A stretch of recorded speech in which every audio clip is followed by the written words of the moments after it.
అందరికీ తెలుసుగా నా పేరు అమృత. నేను ఇంటర్ సెకండ్ ఇయర్ చదువుతున్నాను.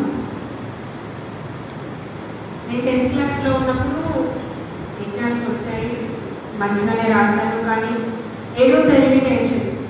దేవుని ఒకటే కోరుకున్నా, దేవా నాకు నీ చిత్తం అయితే నాకు మంచి మార్కులు ఇవ్వాలి. 600కి 400 వచ్చింది. కొంచెం బాధపడ్డాను. తర్వాత దేవుని చిత్తమని ఒప్పుకున్నాను. ఎగ్జామ్స్ అంటే ఏదో తెలియని టెన్షన్, చేతులు మొత్తం స్వెట్ వచ్చేసి మొత్తం టెన్షన్ అయిపోయి కళ్ళు తిరిగేది. ఇంటర్ ఫస్ట్ ఇయర్ జాయిన్ అయ్యాక దేవుని ఒకటే కోరుకున్నాను, దేవా నేను ఎగ్జామ్స్ రాసేటప్పుడు నాకు ఎలాంటి భయం లేకుండా నీ పరిశుద్ధాత్మను నాకు ఇవ్వాలి. ఎగ్జామ్స్ వచ్చాయి.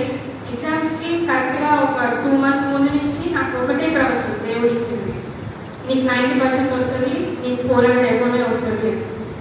అదే నమ్ముకొని నేను దేవుణ్ణి ప్రార్థిస్తూ ఇట్లా ప్రేయర్ మీటింగ్స్కి వెళ్తూ, బ్రదర్ గారు మా మమ్మీ 10th క్లాస్లో ఉన్నప్పటి నుంచి నాకు పరిచయం.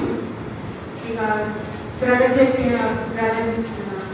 ఆశీర్వదించిన దాన్ని బట్టి, దేవుడు నాకు ఇచ్చిన ప్రవచనం దాన్ని బట్టి దేవుని ఒకటే కోరుకున్నా, దేవా నీ చిత్తం జరగాలి. సక్సెస్ఫుల్గా మొన్న April 12th నాకు రిజల్ట్స్ వచ్చాయి. 470కి 428 వచ్చింది. దేవుడికి చిన్న సాక్ష్యాన్ని దేవుడు రకంగా జీవించాలని కోరుకుంటున్నాను. Thank you.